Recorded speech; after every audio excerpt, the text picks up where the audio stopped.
வேதத்தை எடுத்துக்கொள்வோம். 68வது சங்கீதம் அதனுடைய 9வது வசனம். 68:9. தேவனே சம்பூரண மழையை பெய்ய பண்ணினீர், இளைத்து போன உமது சுதந்திரத்தை திடப்படுத்தினீர். கர்த்தருடைய பரிசுத்த நாமத்திற்கு மாத்திரம் மகிமை உண்டாவதாக.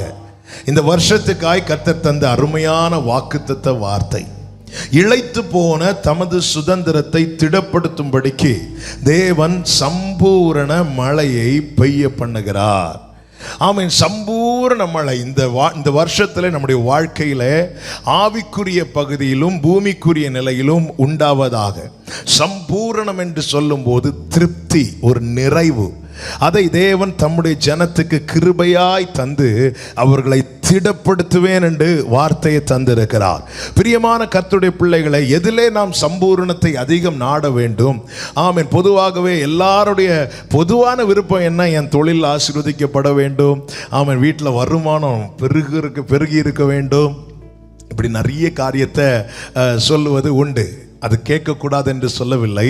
ஆனால் ஒன்றை புரிந்து கொள்ள வேண்டும். முதலாவது மன்னாவை கேட்கணும், ரெண்டாவது தான் காடையை கேட்கணும். காலையில் மன்னா, மாலையில் காடை. இதுதான் தேவன் வைத்திருக்கிற ஒழுங்கு. இப்படியே போயிட்டு இருந்தா நிறைவாக இருக்கும். சில ஜனங்க காலையிலேயே காடை கேட்டாங்க. அத்தனை ஜனங்களும் வனாந்திரத்தில் ஆண்டவர் என்ன பண்ணிட்டாரு? காடை கேட்டால் அடிக்க மாட்டார். ஆனால் மன்னா கேட்க வேண்டிய இடத்துல எதை தேடக்கூடாது? அவன் காலையில் மன்னா, மாலையில் காடை. இதுதான் தேவன் இஸ்ரவேல் ஜனங்களை வனாந்திரத்தில் நடத்துறது. ஆனால் இப்படியே போயிட்டு இருந்தப்போ பிரச்சனை இல்லை. ஆனால் ஜனங்கள் காலையிலேயே காடை கேட்க ஆரம்பிச்சிட்டாங்க. காலையிலேயே காடை கேட்க ஆரம்பிச்சிட்டாங்க. ஆண்டவர் கொடுத்தார், கூடவே நோயையும் கொடுத்தார், பிளேகையும் கொடுத்துட்டார். ஆமாம். வாயில் சாப்பிட்டு பல்லு கடையில் உள்ளதெல்லாம் மெண்டு தின்னுட்டு இருக்கும் போதே ஆண்டவர் பயங்கரமாக அடிச்சிட்டார். ஆமாம். மன்னா எடுக்க வேண்டிய இடத்துல நம்ம காடையை தேடக்கூடாது. கர்த்தருக்கு மகிமை உண்டாவதாக. நான் சொல்ல வருகிற காரியம் இதுதான். முதலாவது நம்முடைய ஏக்கமும் தேடமும், ஆண்டவரே என்னுடைய ஆவிக்குரிய ஜீவியத்தில் ஒரு சம்பூரண மழையை பெய்ய பண்ணுவீராக.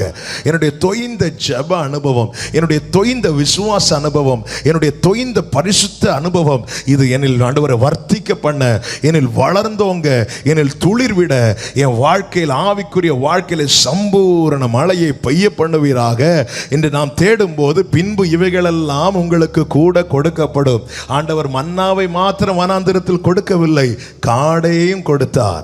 காற்றை வீச பண்ணினார், காடை வந்து விழுந்தது. நீங்கள் தேட வேண்டியது சரியா தேடினா மீதி எல்லாம் உங்களை தேடி வரும்படிக்கு கர்த்தர் கிருபை செய்வார். கைகளை உயர்த்தி ஹல்லேலூயா, ஹல்லேலூயா, ஹல்லேலூயா. இளைத்து போன சுதந்திரத்தை திடப்படுத்தும்படிக்கு தேவன் என்ன செய்கிறார்? சம்பூரண மழையை பெய்ய பண்ணுகிறார். இந்த சங்கீத பகுதியிலிருந்தே ஒரு 5 காரியங்களை நான் உங்கள் மத்தியிலே சொல்லி கர்த்தருக்கு மகிமை உண்டாவதாக இந்த செய்தியை நான் முடிக்க விரும்புகிறேன். முதலாவது, யார் அவருடைய சுதந்திரம்? அப்போ சம்பூர்ண மழை என் வாழ்க்கையில பெய்யப்பட வேண்டுமானால் நான் அவருக்கு சுதந்திரமாக இருக்க வேண்டும். அவர் தமது சுதந்திரத்தை திடப்படுத்த தான் இப்படி செய்கிறாராம். எல்லாரையும் திடப்படுத்த இப்படி செய்யவேன்னு சொல்லல, தமது சுதந்திரத்தை திடப்படுத்த அவர் இப்படி செய்கிறார். யார் சுதந்திரம் என்றால் என்ன? சுதந்திரம் என்றால் என்ன? அவருக்கு சொந்தமானது, அவருக்கு எதின் மேல எல்லா உரிமையும் இருக்கிறதோ அதை தான் அவர் சுதந்திரம் என்று சொல்லுகிறார். ஆமென். கர்த்தருக்கு மாத்திரம் மகிமை உண்டாவதாக. உபாகமம் 32வது அதிகாரம் அதனுடைய 9வது வசனத்தை வாசியுங்கள். உபாகமம் 32:9. கர்த்தருடைய ஜனமே, கர்த்தருடைய ஜனமே, அவருடைய பங்கு யாக்கோபு, அவருடைய சுதந்திர வீதம். கர்த்தருடைய ஜனமே அவருடைய பங்கு. பங்குன்னா போர்ஷன் அல்லது ஷேர்னு சொல்லலாம். கர்த்தர் ஜனங்களை, தம்முடைய ஜனத்தை என்ன சொல்லுகிறார்? என்னுடைய பங்கு என்று சொல்லுகிறார். அவருடைய பங்கு என்று சொல்லும் போது புரியும்படி சொல்றேன். ஒரு வீட்டில் 2 பேர் இருக்கிறாங்க, காமனா ஒரு சொத்து இருக்கு. மூத்த பையன்கிட்ட கேட்டா என்ன சொல்லுவாங்க? இதுல எனக்கு ஒரு பங்கு உண்டு. இளைய பையன்கிட்ட கேட்டாலும் என்ன சொல்லுவான்? இதுல எனக்கு ஒரு பங்கு உண்டு. இதன் அர்த்தம் என்ன? இதன் அடையாளம் என்ன? இதன் அர்த்தம் ஒன்றுதான்.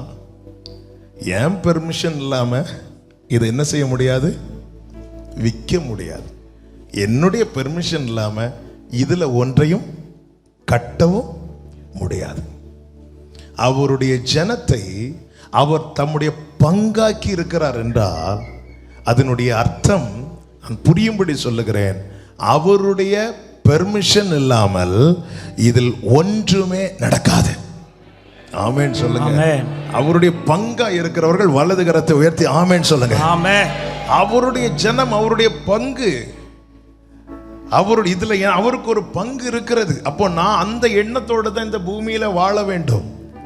ஆமாம், நான் அவருடைய பங்காய் மாறணும். நான் இப்படி சொல்ல விரும்புகிறேன், இந்த பூமிக்குரிய வாழ்க்கையில என் வாழ்க்கையில் அவருக்கு நான் ஒரு பங்கை கொடுப்பேனானால் அங்கே அவரும் தம்முடைய பங்குல எனக்கு தருவார். அதை தானே சொன்னார், ஜெயம் கொள்ளுகிறவனவனோ அவனும் என்னோடு கூட என்னுடைய சிங்காசனத்தில் உட்காரும்படிக்கு அங்க அவர் ஷேர் கொடுக்கிறார். நேரா ஜெயிச்சுட்டு அங்க போனதும் ஆண்டவர் சேர்ல இருந்து அவனுக்கு ஒரு சேர் போட்டு கொடு அப்படி சொல்ல மாட்டார். அவர் இருந்த சிங்காசனத்திலிருந்து கொஞ்சம் விலகி இருப்பார், கொஞ்சம் விலகி இருப்பார். எதற்கு? என்னையும் உங்களையும் கூட உட்கார வைப்பதற்கு. இங்கே நான் அவருக்காக என்னை கொஞ்சம் விலக்கி கொடுக்க வேண்டும். அவர் வந்து அமர, என் வாழ்க்கையில் வந்து அமர, என் குடும்பத்தில் வந்து அமர, அவர் கிரியைகளை நடப்பிக்க, அவர் வந்து என் வாழ்க்கையில தங்க, அவருக்கு நான் என் வாழ்க்கையை பங்காக கொடுக்க வேண்டும். அவருடைய ஜனமே அவருடைய பங்கு. எல்லாரும் அவருக்கு பங்காவார்களா என்று கேட்டால் இல்லை. ஆமென்.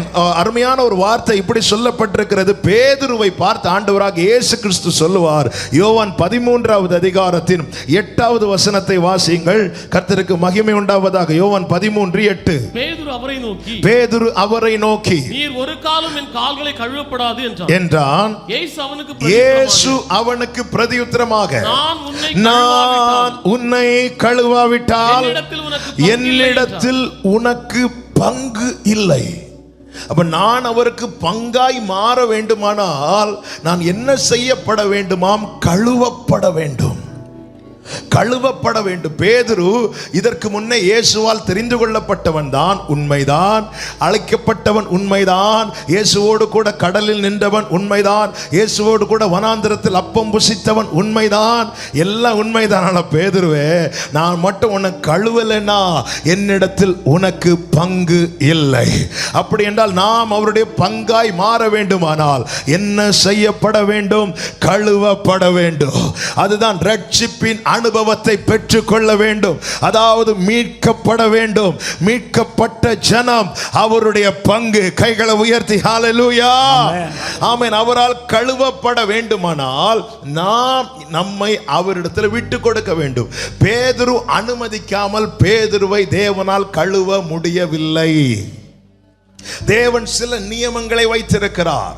தேவன் சில நியமங்களை வைத்திருக்கிறார்.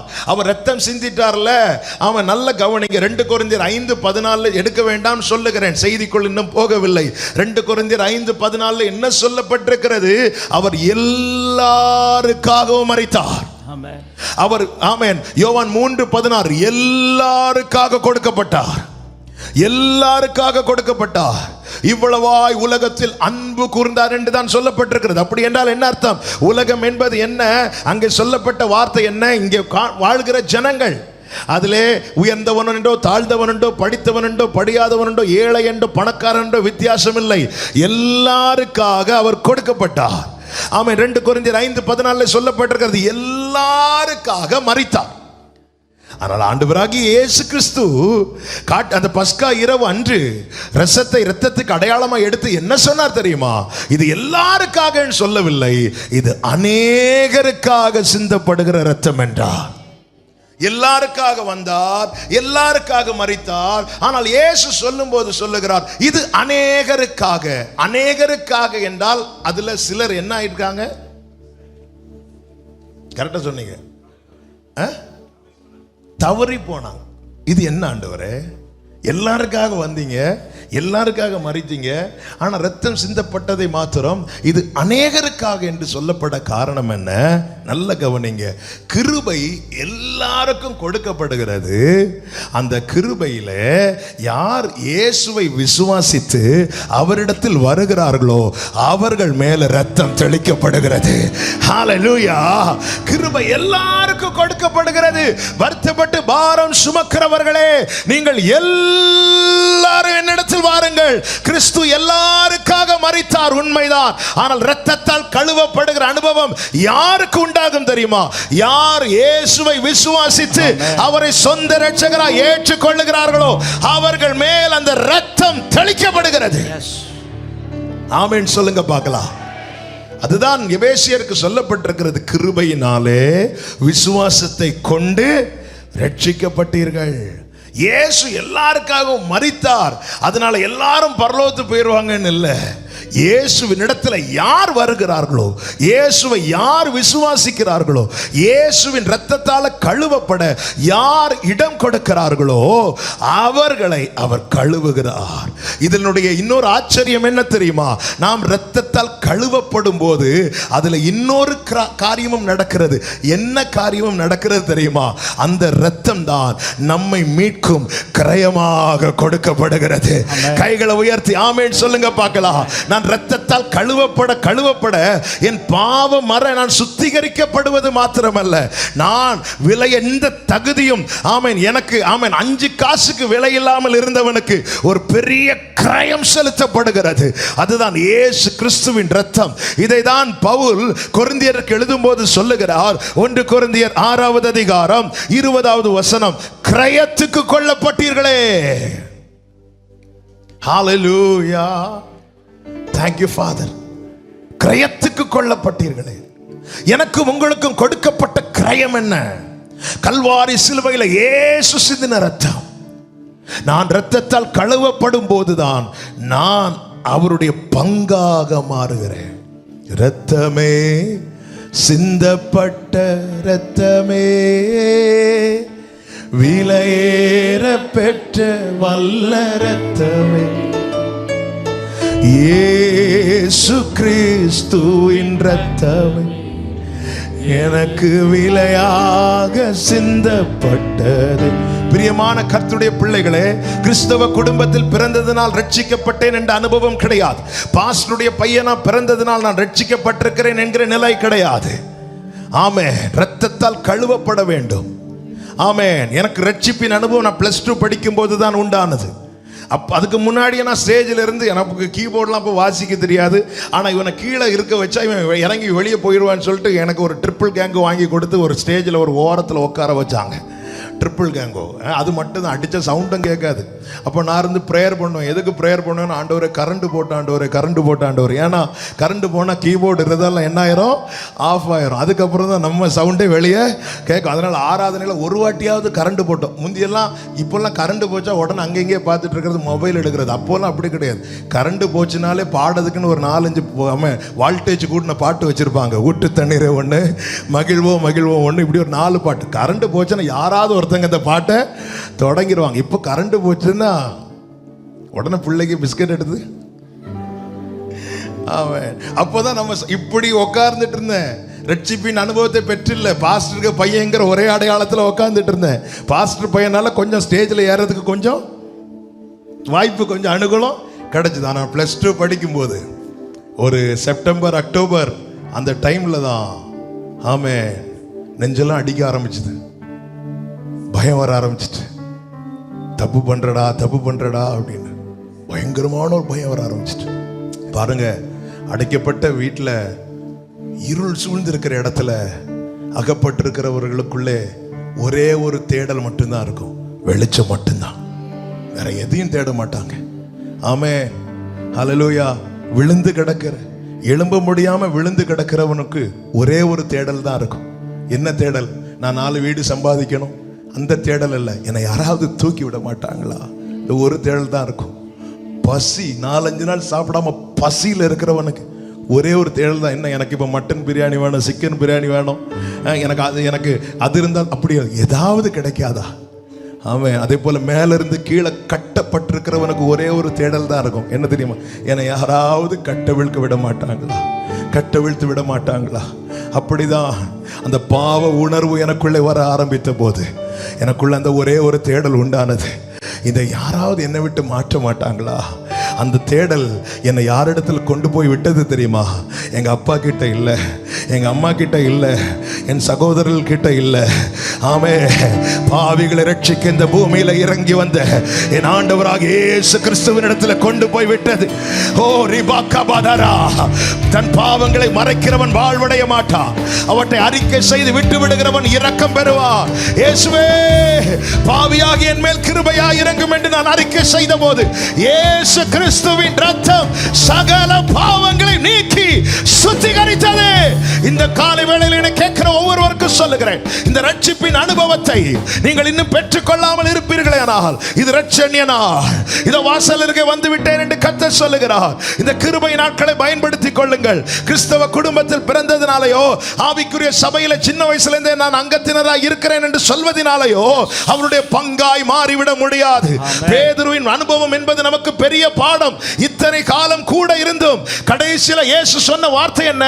நான் உன்னை கழுவாவிட்டால் பேதுருவே, நீ சீஷர்கள் முதன்மையானவனாய் இருக்கலாம், கிருபை பெற்றவனாய் இருக்கலாம், ஆனால் நான் உன்னை கழுவாவிட்டால் என்னிடத்தில் உனக்கு பங்கு இல்லை.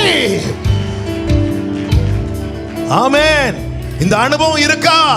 இந்த அனுபவம் வேணும், இந்த அனுபவம் வேணும். அவன்தான் அவருடைய பங்காய் மாறுகிறான். அவருடைய பங்காய் மாற நான் கழுவப்பட வேண்டியது அவசியம். கழுவப்பட்டேன், ரத்தத்தால கழுவப்பட்டேன். அப்படியே கைகளை உயர்த்து. ஓ ரத்தமே சிந்தப்பட்ட, நினைவு கூர்ந்து சொல்லுங்க, விலையேறப்பெற்ற மாதாரியாதரே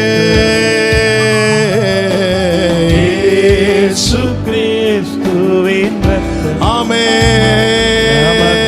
விலையாக சிந்த ரத்தமே, ரத்தமே,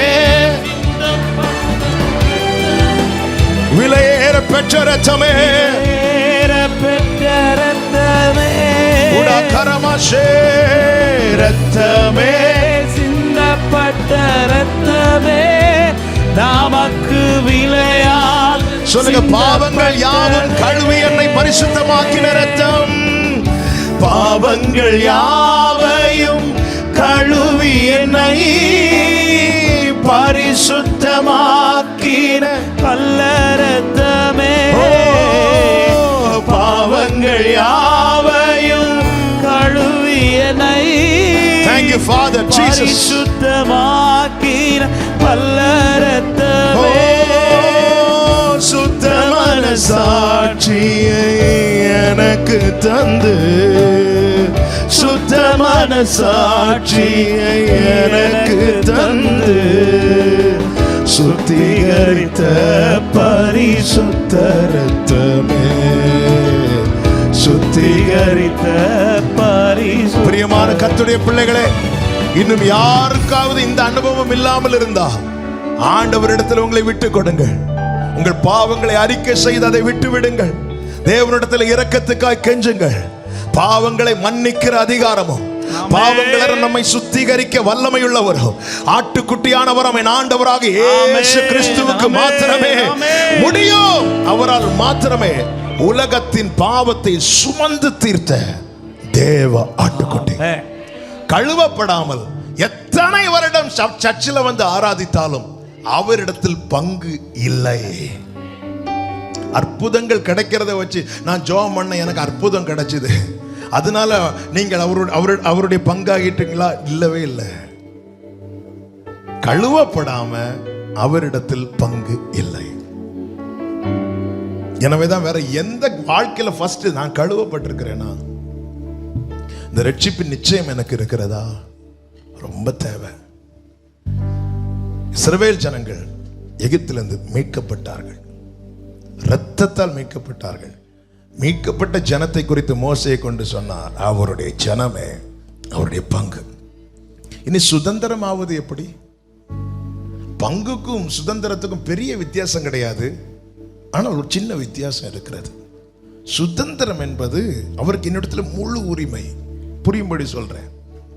இப்போ இஸ்ரவேல் ஜனங்கள் வெளியே வந்துட்டாங்க. ஒரு இடத்தை நம்ம விலை கொடுத்து வாங்கிட்டோம். வாங்கிட்டு அதில் ஏதாவது செய்யலான்னு வரும்போது தான் ஒருத்தன் பிரச்சனைக்கு வரான். என்ன பிரச்சனை? அதில் ஒரு சின்ன என்ன இருக்கு? வில்லங்க இருக்கு. இடத்த பிடிச்சி போய் வாங்கிட்டோம். ஆனால் சில வில்லங்க இருக்கு. ஒரு வில்லங்க இருக்குன்னு தெரிஞ்சிட்டுன்னா, அதில் ஒரு பிரச்சனை இருக்குன்னு தெரிஞ்சிட்டுன்னா, அதுக்கப்புறம் அது கேஸ் ஆயிரும், இழுத்துட்டு தான் போயிட்டு இருக்கும். இன்னைக்கு எத்தனையோ பேர் தங்க சொந்த இடத்துல எதுவுமே செய்ய முடியாம எத்தனையோ பேர் இருக்கிறாங்க. நம்ம சர்ச்சிலே ஒரு சிலர் இருக்கிறாங்க. ஒருத்தங்களை நம்பி இடத்த வாங்கிட்டாங்க. சரி, அதில் ஏதாவது செய்யலான்னு போகும்போது அதில் இருக்கிறவங்க ஏதோ ஒரு பிரச்சனையை பண்ணி, ஏதோ டாக்குமெண்ட்ல ஏதோ ஒரு ப்ராப்ளம் பண்ணி அந்த இடத்த அனுபவிக்க விடாம பண்ணிட்டு இருக்கிறாங்க. நான் புரியறதுக்காக சொல்றேன். இப்போ இஸ்ரவேல் ஜனங்கள் எகிப்திலிருந்து வெளியே வந்தாச்சு. வெளியே வந்ததும் இஸ்ரவேல் ஜனங்கள் செங்கடலுக்கு முன்னாடி நிற்கிறாங்க. செங்கடலுக்கு முன்னாடி நின்னதும் இஸ்ரவேல் ஜனங்கள் கத்துனாங்களா? இல்லை. என்ன ஆண்டவர் இப்படி விட்டுட்டீங்க கேட்டாங்களா? இல்லை. எப்போ அவங்க கத்த ஆரம்பிச்சாங்க தெரியுமா? பின்னாடி யார் படையெடுத்து வருகிறா? பார்வோன் வில்லங்க பார்ட்டி பின்னாடி வந்துட்டு இருக்கிறான். அப்போ அந்த பிரச்சனை கம்ப்ளீட்டா சால்வ் ஆகணும்னா ஒரே ஒரு வழிதான் இருக்கிறது. என்ன வழி? நீ செங்கடலை கடந்து தான் ஆக வேண்டும். நீ செங்கடலை கடந்து தான் ஆக வேண்டும். செங்கடலை கடக்கும் போது என்ன உண்டாகும்? உனக்கு ஜீவன் உண்டாகும். ஆமென். உன்னை இத்தனை காலம் அடிமைப்படுத்தின பார்வோன் அங்கே அவனுக்கு ஒரு முடிவு கட்டப்படும். அது எதை காண்பிக்கிறது? 1 கொரிந்தியர் 10வது அதிகாரத்தில் படிக்கிறோம். சிவந்த சமுத்திரத்தின் வழியே அவர்கள் ஞான ஸ்நானம் பண்ணப்பட்டார்கள். இந்த உடன்படிக்கையை நாம் செய்யும் போது நாம் அவருக்கு சுதந்திரராய் மாறுகிறோம். இதுதான் கலாத்தியருக்கு எழுதும் போது கலாத்தியர் 3வது அதிகாரம் 26 முதல் 29 வரை உள்ள வசனங்களை நாம் வாசித்தால் தெரியும். அதுல 27 29 வாசியுங்கள். கலாத்தியர் 3 27 29. ஏனெனில் உங்களில் கிறிஸ்துவுக்கு உள்ளாக ஞான ஸ்நானம் பெற்றவர்கள் எத்தனை பேர்களோ அத்தனை பேர்களும் கிறிஸ்துவை தரித்து கொண்டீர்களே.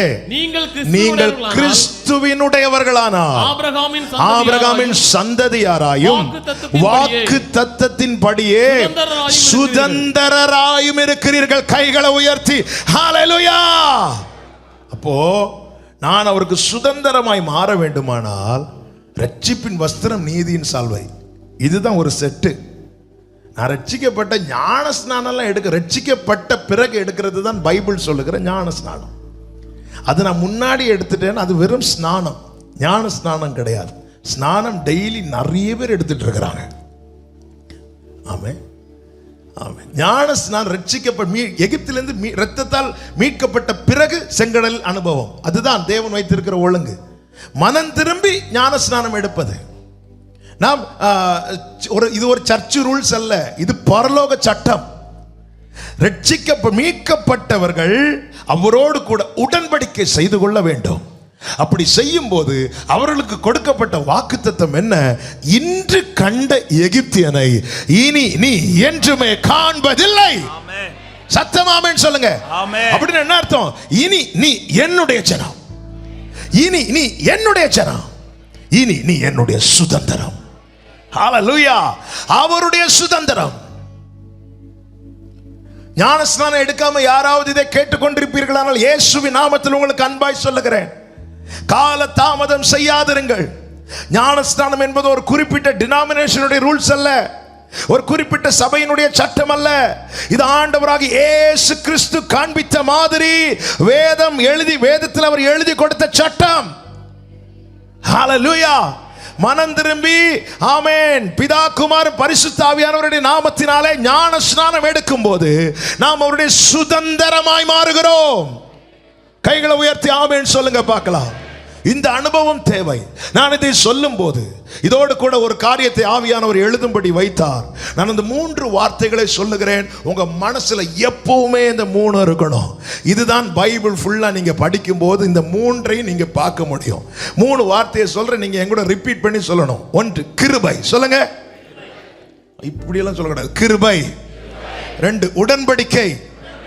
3 பிரமாணம். முதல் வார்த்தை சொல்லுங்க தெரியும், 3 சொல்ல மாட்டீங்க தெரியும். கிருபை, உடன்படிக்கை, பிரமாணம். இதுதான் வேதத்தை நீங்க பார்க்கும்போது தேவ பிள்ளைகளுக்கும் அவருடைய சுதந்திரத்துக்கும் தேவனுக்கும் இடையேயான காரியங்கள், ஒரு பாலம் என்று சொல்லலாம். கிருபையாய் தேவன் ரட்சிக்கிறார். நாம் ரட்சிக்கப்பட்டது நம்முடைய கிரியையினால் அல்ல. என்னால் இதிலிருந்து வெளியே வர முடியாது என்று நான் கதரும் போது ஒருத்தர் வந்து என்னை கிருபையாய் தூக்கி விடுகிறார். ஒரு குழியில் விழுந்து கிடக்கிறேன். என்னுடைய முயற்சி பண்ணி நான் வெளியே வரலான்னு பார்க்குறேன், முடியல.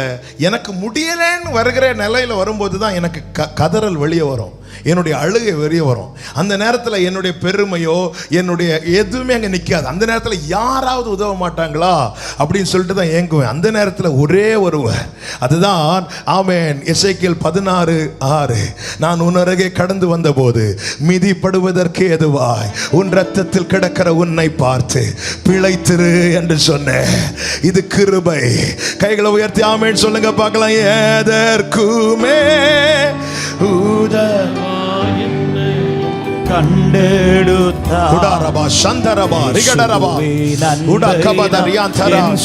ருசித்தவர்கள் எதற்குமே உதவா என்னை கண்டெடுத்தார். இயேசுவின் அன்பை என் சொல்லுவேன். கிருபையினால் ரட்சிக்கப்பட்டோம். அடுத்தவர் உடன்படிக்கையினாலே உறுதிப்படுத்துகிறார். அதுதான் ஞான ஸ்நானம். கிருபையினாலே மீட்டு உடன்படிக்கையினால உறுதியாக்கி அவருடைய சுதந்திரமாய் கடைசி மட்டும் இருக்கும்படிக்கு அவர் பிரமாணத்தை கொடுக்கிறார். பழைய ஏற்பாட்டில் இதைதான் செய்தார், புதிய ஏற்பாட்டிலையும் இதுதான் செய்கிறார். நீ ஒன்ஸ் ரட்சிக்கப்பட்டுட்டேல, இனி நீ பரலோகத்துக்கு போயிடும். அப்படி பைபிள்ல எங்கேயுமே சொல்லவில்லை. நீங்கள் மனம் திரும்பி அமர்ந்திருந்தால் ரட்சிக்கப்படுவீர்கள். மனம் திரும்பி அமர்ந்திருந்தால் ரட்சிக்கப்படுவீர்கள். இப்ப மனம் திரும்பி எதுல அமர்ந்திருக்கணும்? அந்த ரட்சிப்பின் அனுபவத்தில் நிலைத்திருக்கணும். அப்படி செய்தால் முடிவில் ஒரு ரட்சிப்பு இருக்கிறது. அதுதான் அவர் பரிசுத்தவான்களை சேர்க்கும் காலம். அந்த ரட்சிப்பை இழந்துடக்கூடாது. இதற்கு தான் இந்த 3 அடிப்படையில் தான் பைபிளே இருக்கு. கிருபை, உடன்படிக்கை, பிரமாணம். கிருபையாய் எகிப்திலிருந்து இஸ்ரவேலரை மீட்கிறார், உடன்படிக்கை செய்கிறார். உடன்படிக்கை செய்து மோசேயின் கையில பிரமாணத்தை கொடுத்து அவர்களை சுத்திகரிக்கிறார். நீங்கள் நல்லா கவனிச்சீங்கன்னா தெரியும், இந்த பிரமாணம் கிடைக்கு மட்டும் அவர்கள் இஸ்ரவேலின் தேவனை மட்டும் ஆராதிச்சாங்க. எப்போ பிரமாணம் கொடுக்கப்படுகிறதோ, மேல மோசே கையில பிரமாணம் கொடுக்கப்படுகிறது, கீழே ஜனங்கள் விக்கிரகத்தை உண்டாக்க ஆரம்பிச்சிட்டாங்க. என்னை ரொம்ப சிந்திக்கவே நான் பலமுறை சொல்லியிருக்கிறேன். இத்தனை எகிப்தின் தெய்வங்கள் கர்த்தருடைய வல்லமைக்கு முன்னாடி ஒன்றுமில்லாமல் போனதை எகிப்தின் மந்திரவாதிகள் சொல்லியே கேட்டவர்கள். அப்படி இருக்க இவ்வளவு அற்புதத்தை அடையாளத்தை கண்ட பிறகும் எகிப்தின் தெய்வத்தை உண்டாக்கி இவர்கள் வழிபட காரணம் என்ன? காரணம் ஒன்றுதான், எகிப்தின் தெய்வத்துக்கு பிரமாணம் கிடையாது, பரலோக தேவனுக்கு பிரமாணம் உண்டு. ஆமென், ஆமென். எப்படிப்பட்டவர்கள் இயேசுவினிடத்தில் வரலாங்க? எந்த பாவியும் வரலாம். ஆனா வந்ததுக்கு அப்புறம் இப்படிதான் இருக்கணும்னு ஆண்டவர் ஒரு ரூட் போட்டு தருவார். நானே வழி, என்னில் நிலைத்திருங்கள். ஹல்லேலூயா. இந்த பிரமாணம் பழைய ஏற்பாட்டில் கொடுக்கப்பட்டது போலதான் புதிய ஏற்பாட்டில் எப்படி கொடுக்கப்பட்டது? வாசியுங்கள். ஆமென்.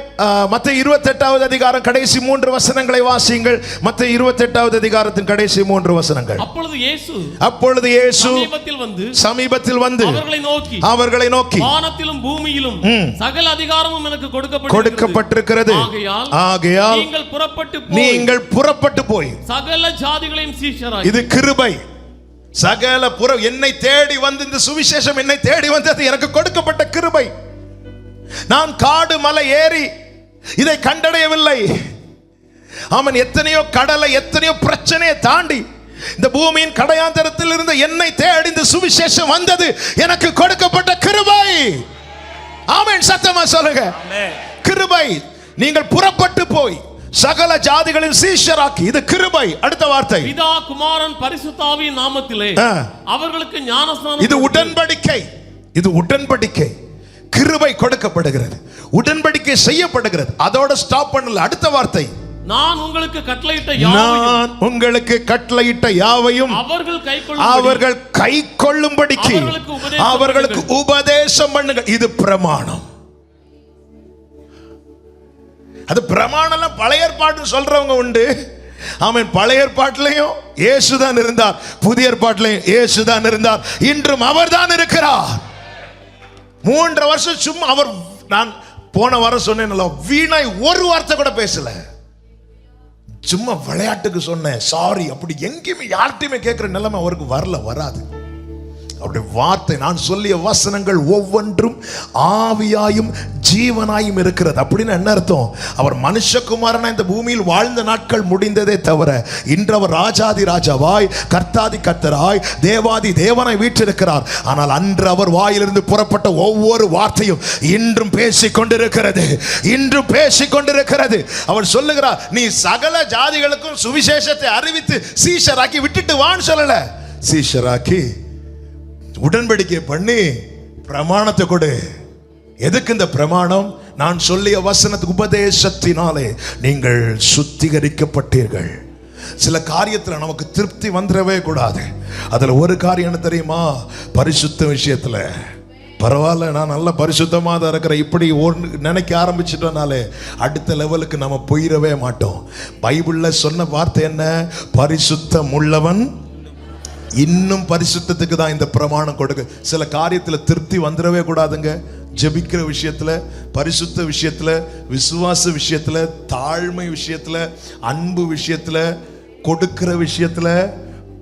ஆமா, இப்படி சொன்னா அடுத்து வேற செய்தி போயிடும். நான் இங்கே அதுல ஒண்ணுதான், அதாவது நான் ரொம்ப பரிசுத்தமா இருக்கிறேங்கிற எண்ணம் வந்தா என்ன ஆயிரும் அப்படின்னா, என்னை கழுவும் நான் ஒரு நாள் ஒரு கேட்க மாட்டேன், என்ன இன்னும் கழுவும் நான் கேட்க மாட்டேன். நான் மட்டும் தான் நான் பரிசுத்தமா இருக்கிறேங்கிற ஒரு எண்ணம் வந்து நான் என்ன ஆயிரும்னா, மற்றவங்களெல்லாம் என் கண் அற்பமா பார்க்கும். பைபிளுடைய பிரமாணம் என்ன தெரியுமா? சின்னவன் சிறியவன், இதுதான் பைபிள், இதுதான் பரலோக பார்வை. சத்துருக்கள் கூட தானியேல் இடத்தில் ஒரு குற்றத்தையும் காண முடியவில்லை. அப்படிப்பட்டவன் புழுதியில் உட்கார்ந்து, சாம்பலில் உட்கார்ந்து சொல்லுகிறான், என் பாவத்தை மன்னிங்க.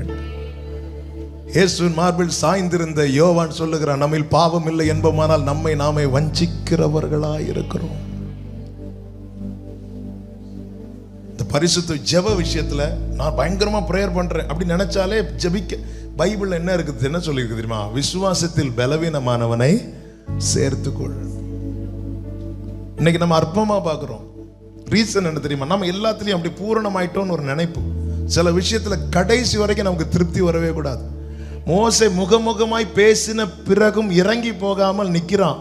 எதுக்கு? மகிமையை பார்க்க. எனக்கு திருப்தி இல்லை ஆண்டவரே, இன்னும் பார்க்கணும். இதுதான் அவனை அப்படியே கொண்டு போயிட்டுல. நான் நல்லா ஜாப் பண்றேன், நான்லாம் அப்படி வந்துட்டுனாலே நமக்கு நாமே ஃபுல் ஸ்டாப் வச்சிடும். சபையில நிக்க முடியும், மனுஷன் முன்னாடி நிக்க முடியும். நம்முடைய நீதியை எப்பவுமே மனுஷங்கள் நீதியோட கம்பேர் பண்ண, நம்ம பல நேரத்தில் அப்படி கம்பேர் பண்ணதுனால அவங்கள விட கொஞ்சம் பெட்டர் நம்ம ஃபீல் ஆகும். இவங்களோட நான் பரவாயில்ல, இவங்களோட நான் பரவாயில்ல. ஆனால் நம்முடைய நீதி அவருடைய நீதிக்கு முன்னாடி கொண்டு போகும்போது ஏசாயா சொல்லுகிறான், என்னுடைய நீதி எல்லாம் அழுக்கான கந்தை. ஒவ்வொரு நாளும் சுத்திகரிக்கப்பட இடம் கொடுக்கணும்.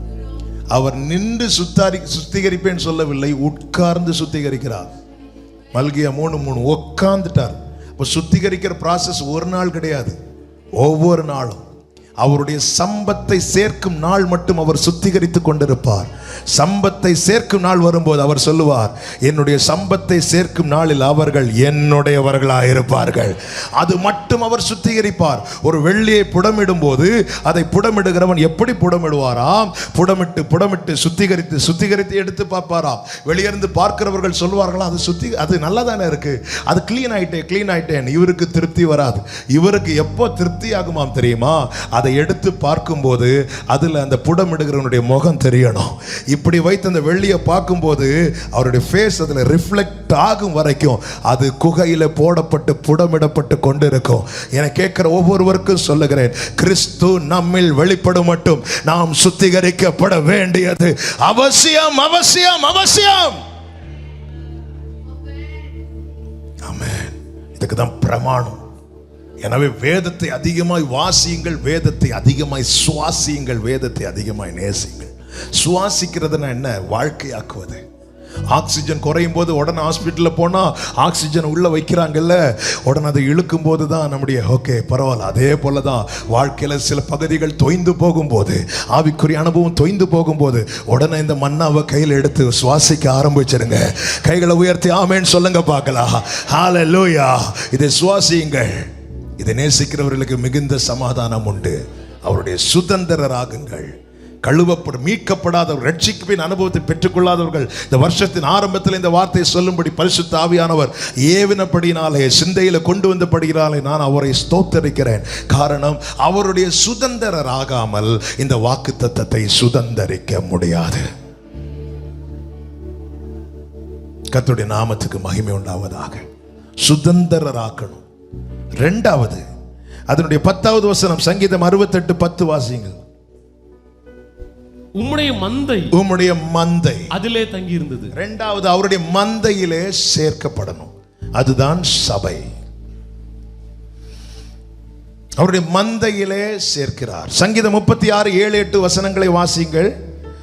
கர்த்தாவே, உம்முடைய கிருபை எவ்வளவு அருமையானது, அதனாலே மனுபுத்திரர் உம்முடைய செட்டையின் நிழலிலே வந்து அடைகிறார்கள். அடுத்த வார்த்தை, உமது ஆலயத்தில் உள்ள சம்பூரணத்தினாலே. அவர் செட்டையின் கீழே அவர் வந்து சேர்ப்பதின் அடையாளம் என்ன தெரியுமா? சபையிலே கொண்டு வந்து சேர்க்கிறார். எனவேதான் சபை கூடி வருதலை ஒரு நாளும் விட்டுவிடக் கூடாது. எனக்கு தெரியாத பிரசங்கமா, நாம் பண்ணாத ஜெபமா, நான் ஏறெடுக்காத ஆராதனையா, இப்படி சொல்லி சிலர் தங்களை தாங்களே மேய்த்துக் கொள்ளுகிறார்கள் என்று யூதா 1வது அதிகாரத்திலே தெளிவாய் பார்க்கிறோம். சபை என்பது தேவ நியமம். சபை என்பது நாம் காண்கிற கட்டடம் அல்ல, அதற்குள்ளே தேவன் சம்பாதித்து சேர்த்த ஆத்துமாக்கள். ஆமென் சொல்லுங்க பார்க்கலாம். சபையின் பிரதான மேய்ப்பர் ஆண்டவராகிய இயேசு கிறிஸ்து மாத்திரமே. அவர் மந்தையிலே சேர்க்கிறார், சபையிலே கொண்டு வந்து சேர்க்கிறார். சபையிலே நாம் யாரும் வந்து சேரவில்லை, அவர் நம்மை கொண்டு வந்து சேர்த்திருக்கிறார். அப்போஸ்தலர் 2:47 சொல்லப்பட்டிருக்கிறது, ரட்சிக்கப்படுகிறவர்களை கர்த்தர் அனுதினமும் சபையிலே சேர்த்து கொண்டு வந்தார். ஆமென் சொல்லுங்க. அவரால் சேர்க்கப்பட்டோம். நாகர்கோவில ஏகப்பட்ட சர்ச் இருக்கு. கொஞ்ச நாள் இங்க இருப்போம், கொஞ்ச நாள் அங்க இருப்போம், கொஞ்ச நாள் அப்படியெல்லாம் இருக்க முடியாது. தேவன் சேர்க்கவில்லை என்றால் நம்மால் நிலைக்க முடியாது. ஒரு இடத்துல நம்ம நிக்கிறோம்னா அதுக்கு காரணம் ஒன்றே ஒன்றுதான், கிரயம் கொடுத்தவர் என்னை கொண்டு வந்து சேர்த்தார். அவருடைய அருமையான கிருபையாலே நான் அவருடைய செட்டையின் கீழே வந்தடைந்தேன் சொல்லுகிறவர்கள் கைகளை உயர்த்தி ஹல்லேலூயா. செட்டையின் கீழே ரூத்தை குறித்து பாருங்கள். ரூத்து மோவாபிலிருந்து நகோமியோடு கூட வந்தாள். அந்த ரூத் சொல்லுகிற வார்த்தை என்ன? ரூத் 2:2 வாசியுங்கள். மோவாபிய ஸ்திரியான ரூத் என்பவள் நகோமியை பார்த்து, நான் வயல்வெளிக்கு போய் யாருடைய கண்களில் எனக்கு தயை கிடைக்குமோ அவர் பிறகே கதிர்களை பொறுக்கி வருகிறேன் என்றாள். அடுத்த வார்த்தை 3வது வசனம். அவள் போய் வயல்வெளியில் அறுக்கிறவர்கள் பிறகே பொறுக்கினாள். தற்செயலாய் அவளுக்கு நேரிட்ட அந்த வயல் நிலம் எலிமெலேக்கின் வம்சத்தான் ஆகிய போவாஸ் உடையதாய் இருந்தது. அந்த 2 வார்த்தையும் சேர்த்து சொல்லணும்னா, யாரு கண்ணில் தயவு கிடைக்குதோ அந்த வயல் நிலத்துல நான் போறேன். ஹல்லேலூயா, ஹல்லேலூயா. நான் அதை இப்படி சொல்ல விரும்புகிறேன், தயவு இல்லைன்னா ரூத்துக்கு அதுக்குள்ள என்ட்ரா இருக்கவே முடியாது. தயவு இல்லைன்னா உங்க முன்னாடி நின்று பேசுற நானானாலும் சரி, என் முன்னாடி இருந்து கேட்கிற நீங்களானாலும் சரி, அவருடைய கிருபை அருமையா இருந்ததுனால மாத்திரமே ஆமா இன்னைக்கு நாம் இந்த சட்டையின் கீழே வந்திருக்கிறோம். கைகளை உயர்த்தி ஹல்லேலூயா ஆமென் சொல்லுங்க பார்க்கலாம். ஆமென். என்னையும் உங்களையும் சம்பாதித்தது ஆண்டவராகிய இயேசு கிறிஸ்து மாத்திரமே. சத்தம் ஆமென் சொல்லுங்க. எப்படி சர்ச்சுக்கு வந்தோம்? அது என்ன யாரோ கூட்டிட்டு வந்தாங்க, யாரும் கூட்டிட்டு வரலங்க. எல்லா இடத்துக்கும் போக முடியும், ஆனால் சர்ச்சுக்கெல்லாம் வர முடியாது. அப்படி யார் எந்த மீட்டிங்ல வரணும்னு அவர் தீர்மானிக்கிறாரோ அவங்க தான் வந்து இருக்க முடியும். இது அவருடைய கண்ணில் கிடைக்கப்பட்ட தயவு. நீங்க ஒவ்வொரு நாளும் உள்ள சர்ச்சுக்குள்ள என்ட்ராகும் போது, ஆண்டவரே அப்பா உங்க சமூகத்தில் என்னை கொண்டு வந்தீரேப்பா. பாருங்க, அழைக்கப்பட்டவர்கள் ஆமென் அழைப்பை நிராகரித்த போது, உதாசீனப்படுத்தின போது, ஆமென் எஜமான் சொன்னார், என்ன சொன்னார்? நீங்கள் போய் ஆமென் தெருவில் இருக்கிற எல்லாரையும் கூட்டிட்டு வாங்க, முடவர், சப்பானி, குருடர் எல்லாரையும் கூட்டிட்டு வாங்க. எல்லாரும் அந்த விருந்து வீட்டுக்குள்ள எப்படி என்ட்ராயிருப்பாங்கல்ல, எப்படி என்ன சொல்லி போயிருப்பாங்க? தயவு, கிருபையா கிருபையா தெய்வத்தின் கிருபையால் தயையால்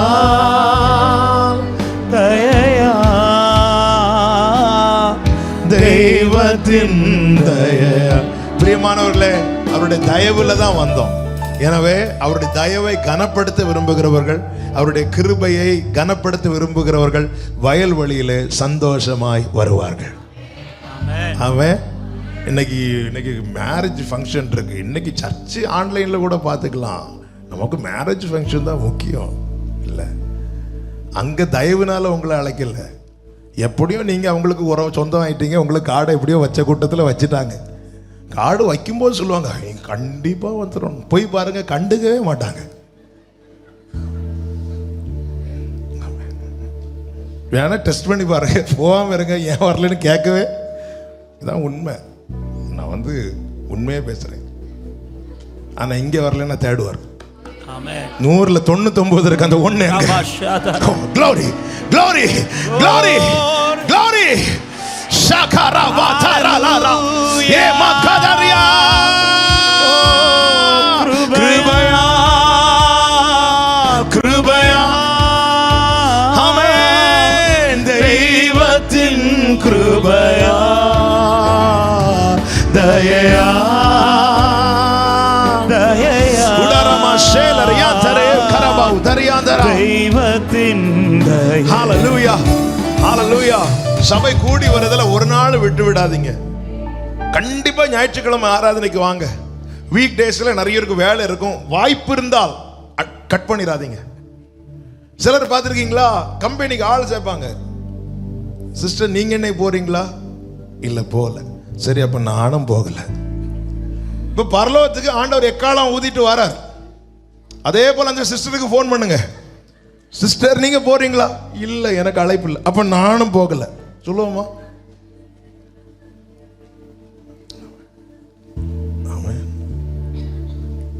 என்ன இப்படி பாக்குறீங்க? அதாவது எல்லாம் வேகமா போயிட்டு இருக்கு. போய் போய் கடைசியில் எக்கால சத்தம் கேட்கும். அப்ப உடனே போன் எடுத்து சிஸ்டர்,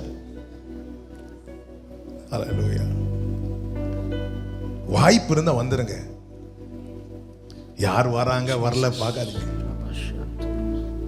காரணம், நான் எப்படி வந்தேன்? என் தகுதியினால் இதற்குள்ளே நான் கால் வைக்கிறேன். கிருபையா கிருபையா தெய்வத்தின் கிருபையா தயையா தயையா தெய்வத்தின் தயையா. ஆமென். எப்படி ரூத் பெத்லெஹேமுக்கு வந்தா? நகோமியை விடாம இறுக பிடிச்சிட்டு, நான் இன்னும் சொல்ல, நகோமியை தொங்குனதுனால வந்தா. அவன் நாம எப்படி இங்க வந்தோம்? நம்மளை தூக்குனதுனால. ஹல்லேலூயா ஹல்லேலூயா. அதாவது தேவ தயவை நினைக்கணும். தேவ தயவு என்பது, நேத்து நான் சைக்கிளில் போயிட்டு இருந்தேன், இன்னைக்கு பைக்ல போறேன், அதுவும் கிருபையில கிடைச்சது தான். நம்ம அது எதெல்லாமோ பெருசா பாக்குறோங்க.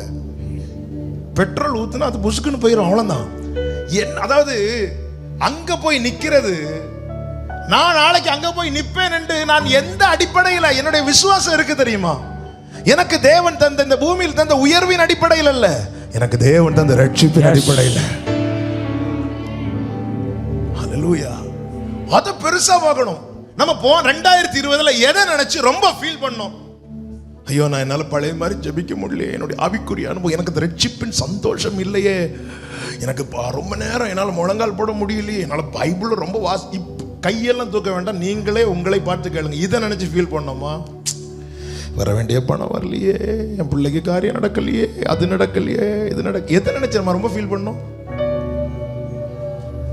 ஆண்டவர் என்ன சொன்னார்? கவலைப்படுவதனால் உங்களில் எவனாவது ஒரு முழத்தை கூட்ட முடியுமா, குறைக்க முடியுமா? காகத்தை பார், புஷ்பத்தை பார். ஹல்லேலூயா. நீ கவனித்து பாருங்கிறார். அதை பாரு. அதற்கான ஆகாரத்தை அவர் சவதரித்து கொடுக்கிறாராம். சும்மா வந்து எடுத்துட்டு போல, சவதரித்துனா ப்ரிப்பேர் பண்ணி கொடுக்கிறார். ஆத்துமா இல்லாத காகத்துக்கே அவர் ஒவ்வொன்றையும் ஆயத்தப்படுத்தி கொடுக்கும் போது அவர் மீட்கப்பட்ட ஆத்துமா இந்த மண் பாண்டத்துக்குள்ள இருக்கிறது. எனக்கு வேண்டிய ஒவ்வொன்றையும் என் தேவன் ஆயத்தப்படுத்தி தான் தருகிறார். நல்ல கையை தட்டி glory, hallelujah, ஆமென். மீதி எல்லாம் ஆவி பிரியும் போது மண்ணோடு போயிடும். ஹல்லேலூயா. மனுஷன் அப்படி கிடையாது, ஜீவ ஆத்மாவானா அவன். எனவேதான் இந்த ஆத்மா அந்த ஆவியானவருடைய கண்ட்ரோல்ல நம்ம விட்டு கொடுத்துட்டோம்னா, அதை சுதந்திரமா கொடுத்துட்டோம்னா, ஆவி பிரியும் போது மண்ணிலிருந்து எடுக்கப்பட்ட சரீரம் மண்ணுக்கு போகும். மண்ணிலிருந்து ஊதி கொடுக்கப்பட்ட ஆத்மா ஆவியானவரோடு கூட எடுத்துக்கொள்ளப்படும். அவன் விண்ணிலிருந்து எதுக்கு பரிசுத்த ஆவியானவர் அனுப்பப்பட்டார்? நம்மை நடத்தி நம்மை அப்படியே கொண்டு போய் மணவாளனாம் கிறிஸ்துவனிடம் கொடுக்க. மணவாளனாகிய கிறிஸ்து என்ன செய்வார்? நம்மை அப்படியே அழைத்து கொண்டு போய் பிதாவின் வீட்டில் கொண்டு போய் நிறுத்தி பிதாவிடத்தில் சொல்லுவார், இதோ நானும் கர்த்தர் எனக்கு கொடுத்த பிள்ளைகளோ. ஹல்லேலூயா, ஹல்லேலூயா,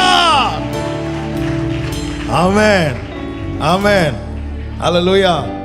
எனவே இந்த போராட்டம் இருக்கும். என்ன காடு வா அங்க வீடு அப்படி சொல்லாங்கல்ல, இந்த பூமி இப்படி இழுத்துட்டே இருக்கும் நம்மள. அதான் தாவீது சொல்றாரு, என் ஆத்துமா மண்ணோடு ஒட்டி கொண்டிருக்கிறது ஆண்டவரே. சில காரியங்கள் இன்னும் ஒட்டி இருக்குப்பா, அப்படி வசனத்தினால என்ன உயிர்ப்பீங்க. ஆமென்.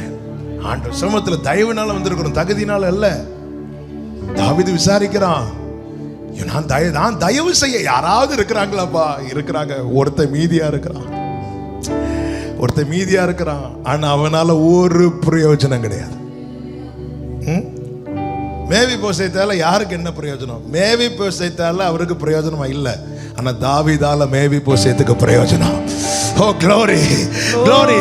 என்னால அவருக்கு என்ன ஆகும் எனக்கு தெரியல. ஒண்ணும் இல்லைன்னா சொல்லுவேன், ஒண்ணுமே இல்லை. ஏன்னா அவர் தெரிந்து கொண்டதே ஞானிகளை வெட்கப்படுத்த பைத்தியங்களை. கொஞ்சம் இமேஜின் பண்ணி பாருங்க, அப்படி ஒரு பைத்திய கூட்டத்தை. இல்ல கொஞ்சம் யோசிச்சு பாருங்க. அப்போ கிருபை மட்டும் இல்லைன்னா ஒரு கூட்ட பைத்தியங்கள் சேர்ந்து ஒரு இடத்துல இருந்தா என்ன ஆயிருக்கும்? கொஞ்சம் நான் என்ன சொல்லிட்டு இருக்கிறேன், ஞானிகளை வெட்கப்படுத்த. அப்ப தேவன் என்ன செய்கிறார்? கொண்டு வந்து நம்மை பராமரிக்கிறார். நம்மை ஜீசஸ். சிலர் கையில சிலர் மாட்டுவாங்க. அந்த போட்டோஸ் எல்லாம் பார்த்துருக்கீங்களா? அவங்கள கிளீன் பண்ணி நல்லா ஷேவ் பண்ணி புதிய ட்ரெஸ் கொடுத்து அவங்கள கொண்டு சில போட்டோ அப்படி ரோட்ல சிலர் அப்படி அலைஞ்சிட்டு இருப்பாங்கல்ல, அவங்கள ஒரு டீம் போய் சிலர் அப்படி செய்வாங்க. நல்ல அந்த எனக்கு அது அந்த மாதிரி ஒர்க்லாம் பார்த்தா உண்மையிலே நான் அவங்கள அப்ரிஷியேட் பண்ணுவேன். அவங்கள போய் அவங்கள கிளீன் பண்ணி அவங்கள குளிப்பாட்டி முடியெல்லாம் வெட்டி ஷேவ் பண்ணி புது ட்ரெஸ் போட்டு நிறுத்துவாங்க. பழைய போட்டோவும் இதையும் பார்த்தா இப்படிதாங்க இருந்தேன். தூக்கி எறியப்பட்ட என்னை வேண்டுமென்று சொல் சேர்த்து கொண்ட நல்ல ருசித்தவர்கள் மாத்திரம் வலது கரத்தை உயர்த்தி தூக்கி எறியப்பட்ட என்னை வேண்டுமென்று தகப்பனே கொண்ட நல்ல நேசரே. அழகான கண்கள், அழகான கண்கள் என்னை கண்டதாலே என்று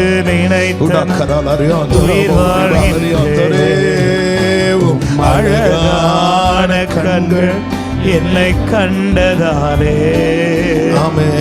முடிந்ததென்று நினைத்த நான் உயிர் வாழ்கின்றேன். மூன்றாவதாக சங்கீதம் 68:1, தேவன் எழுந்தருளுவார். ஆமென். போதும். அதை நான் இந்த செய்தியோடு புரியும்படி சொல்லுகிறேன். தேவன் சந்திப்பார்.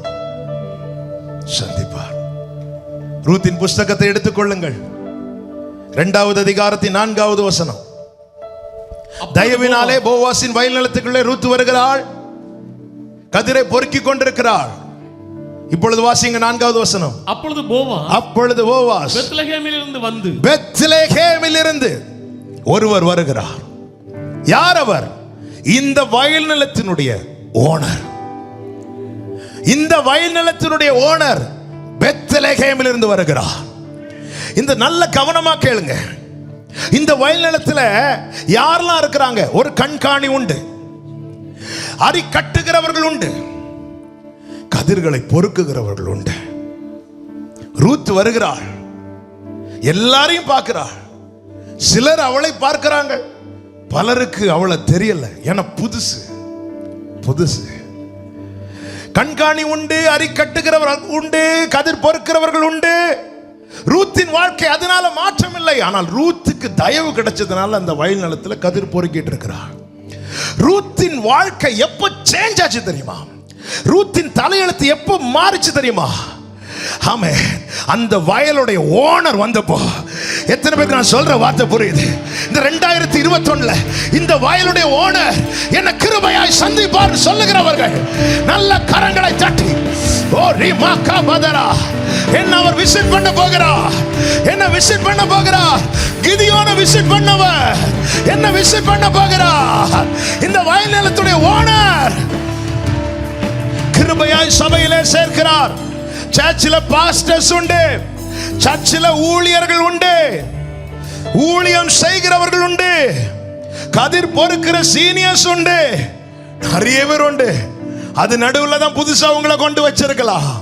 புரிந்து கொள்ளுங்கள், உங்கள் வாழ்க்கை கண்காணியாலோ, அரி கட்டுகிறவர்களாலேயோ, கூட கதிர் பொறுக்கிறவர்களாலேயோ மாறாது. உங்க வாழ்க்கையில் ஒரு மாற்றம் தர இந்த வயல் நிலத்துக்கு ஒரு ஓனர் உண்டு. இந்த வயல் நிலத்துக்கு ஒரு ஓனர் உண்டு. சுய ரத்தத்தினால் சம்பாதித்தவர். நல்ல கரங்களை தட்டி, நல்ல கரங்களை தட்டி. ஏகாபாதாரா, எத்தனை பேர் நம்புறீங்க? எத்தனை பேர் விசுவாசிக்கிறீங்க? இந்த வயல் நிலத்துடைய ஓனர் என்னை கிருபையாய் சந்திப்பார், கிருபையாய் சந்திப்பார். Jesus, hallelujah. தம்பி கொஞ்சம் எழுமி நில்லுப்பா, எழுமி நில்லு. வயல் நிலத்துடைய ஓனர் என்னை கிருபையாய் சந்திப்பார். ஆண்டவருக்கு மகிமை உண்டாவதாக. ஹalleluya. நல்ல கவனமா கேளுங்க. ஆமென். இந்த ஒரு எண்ணம் இருக்கணும். என்ன யாருமே கண்டுக்கல, என்ன யாருமே பார்க்கல, என் வாழ்க்கை எப்ப மாறும்? அவர் விசிட் பண்ணதுக்கு அப்புறம் மாறும். அவர் விசிட் பண்ணதுக்கு அப்புறம் நான் அதுவரை காத்திருக்கணும், அதுவரை காத்திருக்கணும். எத்தனை பேருக்கு நான் சொல்ற வார்த்தை புரிகிறது? ஹே பாலார், இந்த வார்த்தையில நான் எழுதும் போது ஆவியில் அப்படி ஒரு பலன், அவ்வளவு நம்பிக்கை. நான் விசுவாசிக்கிறேன் உங்களை சேர்த்தது சும்மா இல்ல. ஆமென். சர்ச்சில் பாஸ்டர்ஸ் இருப்பாங்க, கூட ஊழியம் செய்யறவங்க இருப்பாங்க, பக்கத்துல இருந்து கதிர் பொறுக்கிறவங்க இருப்பாங்க. ஆனா உன்னுடைய எதிர்பார்ப்பு ஓனர் மேல இருக்கட்டும். இந்த வயல் நிலத்துக்கு ஒரு ஓனர் உண்டு. His name is Jesus Christ. Hallelujah. இந்த வயல் நிலத்துக்கு ஒரு ஓனர் உண்டு. அவருடைய பெயர் தான் இயேசு கிறிஸ்து. ஆமென். அவர் வந்து விசிட் பண்ணதும் ரூத்தை பத்தி பேச ஆரம்பிச்சாங்க. ரூத்துக்கு பேரு அதுக்கப்புறம் தான் தெரியுது. நான் இத்தனை வருஷம் ஆராதிக்க வரேன், என் பேரை கூட யாருக்கும் தெரியலையே. உன் பேரை பெருமைப்படுத்துவா, என் ஆண்டவர் வருவா.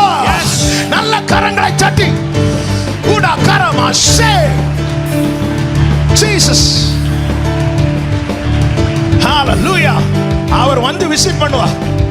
நான் இந்த வார்த்தை ஒரு பிரசங்கத்துக்காக சொல்லல. எத்தனை பேர் உண்மையில விசுவாசிக்கிறீங்க?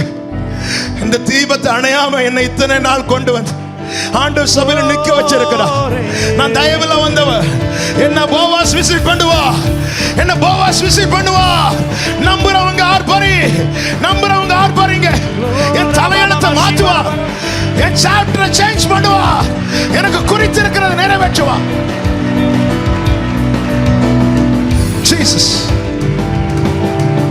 இந்த ரூத்தை எப்படி ஏற்கனவே சபிக்கப்பட்டவள் மோவாபில இருந்து வந்தாச்சு. நான் கொஞ்சம் அந்த சாப்டர் அப்படியே கொஞ்சம் ஒரு பிக்சரா பார்க்கிறேன். நகோமி கூட இப்ப உள்ள என்ட்ராகிறா. நகோமி வந்துட்டான்னு சொல்றா.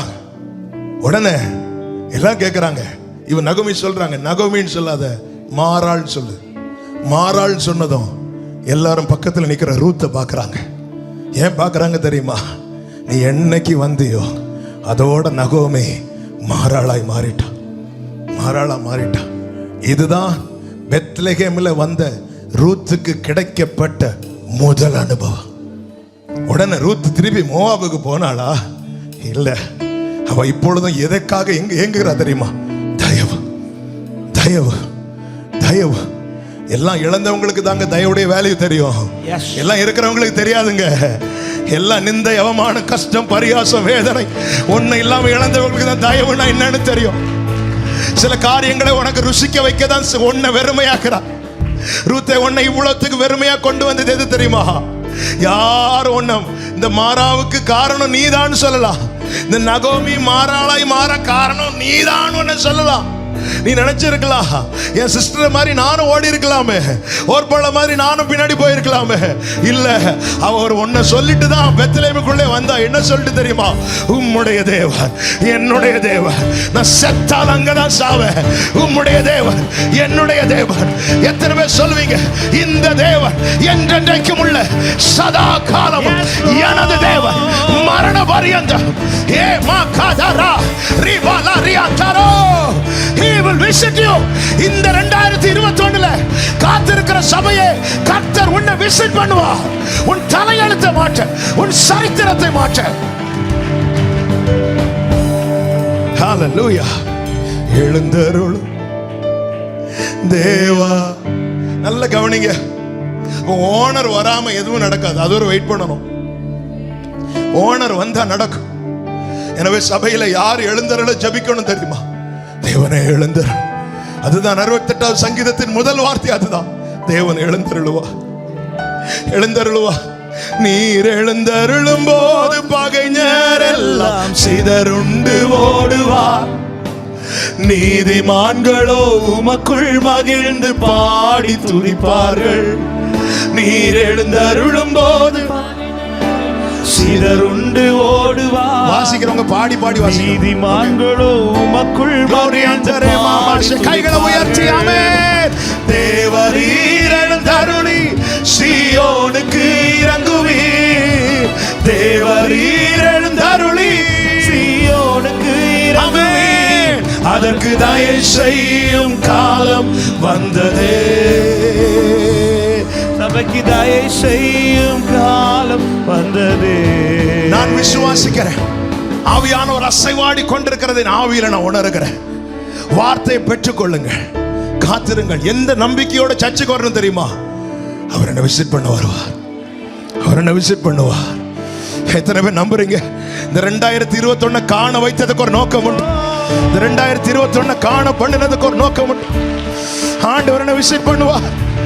என் சாப்டரை சேஞ்ச் பண்ண போகிறா. நான் தான் இந்த மாறாவுக்கு, இந்த குடும்பத்தின் வேதனைக்கு காரணம் நான் என்று யார் யார் சொன்னார்களோ அவர்கள் சொல்ல போறாங்க. ஓனர் கண்ணில் இவளுக்கு தயவு கிடைத்தது. ஆமென்.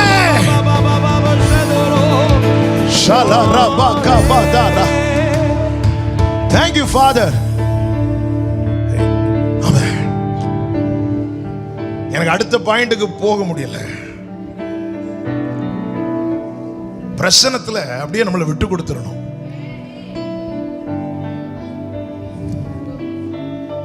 எத்தனை பேர் நம்புறீங்க? கண்காணி பார்க்கறதுனால பிரயோஜனம் கிடையாது. அதெல்லாம் தேவன் நியமம் ஏற்படுத்தி வச்சிருக்கிறார். அவருடைய மெசேஜ் தான் கன்வே ஆயிட்டு இருக்கு. அவர் செய்ய நினைத்தது தான் நடக்குது.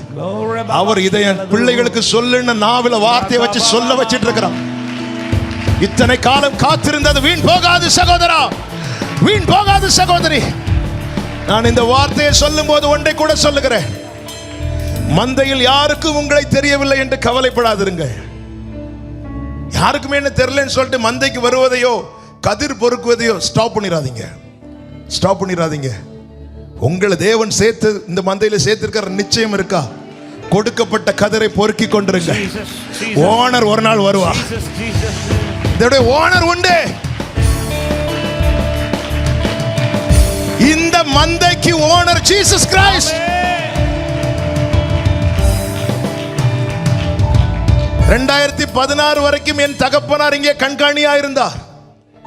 என் தகப்பனார் மரித்த போது நான் கேட்ட ஆறுதலான வார்த்தைகள் உண்டு, ஆதரவான வார்த்தைகள் உண்டு, அனுகூலமான வார்த்தைகள் உண்டு. அது நடுவிலே சில வேதனைக்குள்ளாக்கு வார்த்தைகள் இருந்தது. அதில் ஒரு வார்த்தை தான், இனி இந்த ஊழியம் அவ்வளவுதான்.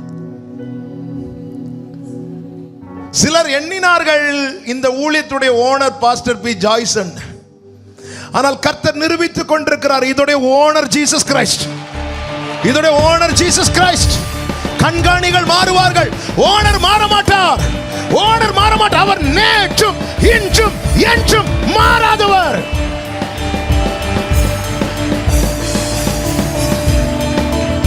எத்தனை பேர் நம்புறீங்க? ஜீசஸ், நான் விசுவாசிக்கிறேன் 2021 கர்த்தர் சிலரை சந்திக்க போகிறார். உன் சாப்டரை சேஞ்ச் பண்ண, உன் தலையெழுத்தை மாற்ற கர்த்தர் சிலரை சந்திக்க போகிறார். விசுவாசிக்கிற சபையே, ஜீசஸ். ஆமென். மந்தையில் யாருக்கும் உங்களை தெரியவில்லை என்று சொல்லி வருவதையோ கதிர் பொறுக்குவதையோ நிறுத்தி விடாதிருங்கள். தயை செய்கிறவர் நிச்சயம் சந்திப்பார். தயை செய்கிறவர் நிச்சயம் சந்திப்பார். தயை செய்கிறவர். சிலர் இந்த ஹோம்ல இருக்கிற பிள்ளைங்களை வெளிநாட்டில் இருக்கிறவங்க ஸ்பான்சர் பண்ணுவாங்க. ஒரு பிள்ளை நாங்கள் தத்தெடுக்கிறோம் சொல்லிட்டு அதுக்கான அமௌண்ட் கொடுப்பாங்க. ஒன்று இந்த ஹோமில் இருக்கிறவங்க அதுக்கான ஒரு பிள்ளை அவங்களே டிசைட் பண்ணி, இப்படி ஒரு பிள்ளையை நாங்கள் உங்களுக்கு கேர் ஆஃபில் வச்சுருக்கிறோம், மாதம் இவ்வளோன்னு சொல்லிட்டு. அது தயை. ஒரு நாள் அவங்க ஊருக்கு வருவாங்க. ஊருக்கு வந்து அவங்க ப்ரோக்ராம் போடுவாங்க. அதில் ஒரு ப்ரோக்ராம் என்னவா இருக்கும் தெரியுமா? நான் ஒரு ஆளுக்கு ஸ்பான்சர் பண்ணுறேனே ஒரு பிள்ளைக்கு, அந்த பிள்ளையை போய் பார்க்கணும், அந்த பிள்ளையை போய் பார்க்கணும். என்ன மாதம் ஒரு 5000 ரூபாய், ஒரு 10,000 ரூபாய் கொடுப்பாங்க. ஒரு 5000 ரூபாய் மாதம் ஒரு பிள்ளைக்கு கொடுக்குறாங்களே, அந்த பிள்ளைய வருஷத்துக்கு ஒரு வாட்டியாவது வந்து பார்க்கணுன்னு சிலர் வந்து அந்த பிள்ளைய பார்த்து அந்த பிள்ளைகிட்ட பேசிட்டு சந்திச்சுட்டு போவாங்க. எனக்கு 5-10 கொடுக்கலங்க, இதுக்கு மேலே சிந்துறதுக்கு ரத்தம் இல்லை, இதுக்கு மேலே அடிவாங்க அந்த சரீரத்தில் இடம் இல்லை. என்ன ஒரு நாள் சந்திப்பா. எனக்கு தயவு செய்கிறவர் எத்தனை பேர் நம்புறீங்க? 2 கைகளை உயர்த்தி ஆமென். தயவு செய்கிறவர் சந்திப்பா. ஆமென். கிருபையால்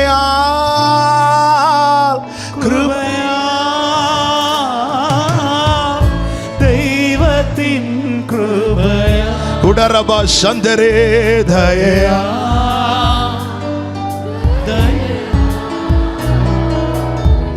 தெய்வத்தின் தயா. ஆமென். அவர் சந்திப்பார். நான் இதை எழுதும் போது ஒரு காரியத்தை கூட ஆண்டவர் எழுத வச்சார். அதிகமாய் காத்திருக்கிறவர்களுக்கு தேவன் சடுதியாய் செய்வார். சடுதியாய் செய்வார். அதிகமாய் காத்திருக்க, யாரை காத்திருக்க வைத்தார்களோ அவங்க வாழ்க்கையில கர்த்தர் செய்கிற காரியம் சடுதியாய் செய்வார். 40 வருஷம் மோசே கையில் ஒரு கோல் இருந்துச்சு. வனாந்திரத்தில் அற்புதங்களும் அடையாளங்களும் நடந்தது அந்த கோலை தவிர, அந்த கோலுக்கு தவிர. மீது எல்லாரும் வனாந்திரத்தில் அற்புத மண்ணா புசித்தார்கள். இந்த கோலால வேற அற்புதம் நடந்துச்சு, மற்றவங்களால பிரயோஜனம், இந்த கோலுக்கு ஒரு பிரயோஜனம் இல்லை. ஆனால் ஒரு நாள் வந்துச்சு, அந்த கோலுக்கு ஆயுள் முடிகிற ஒரு நாள் வந்துச்சு.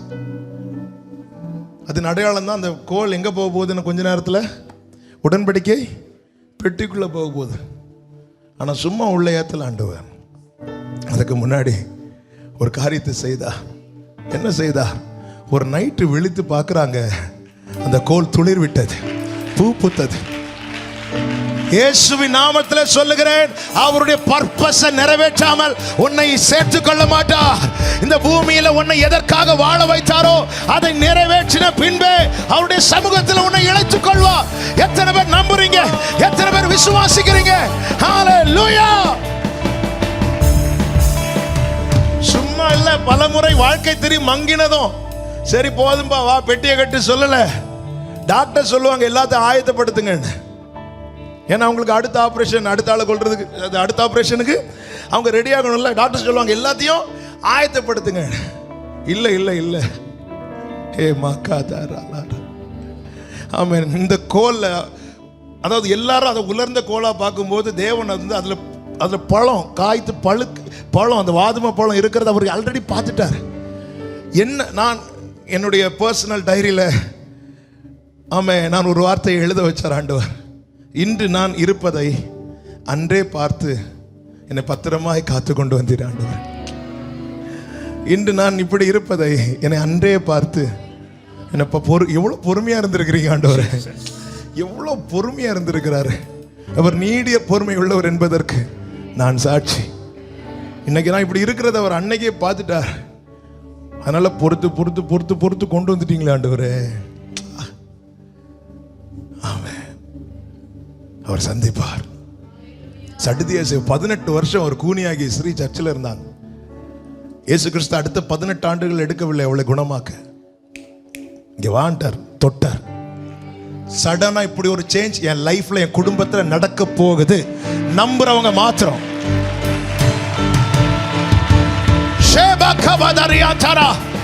இப்படி ஒரு மாற்றத்தை என் ஆண்டவர் தர போகிறார். ஒரே தொடுதல்.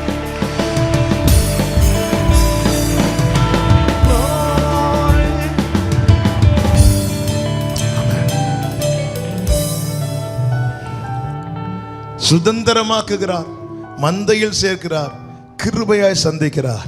4வது காரியம் 68 சங்கீதம் 5வது வசனம்.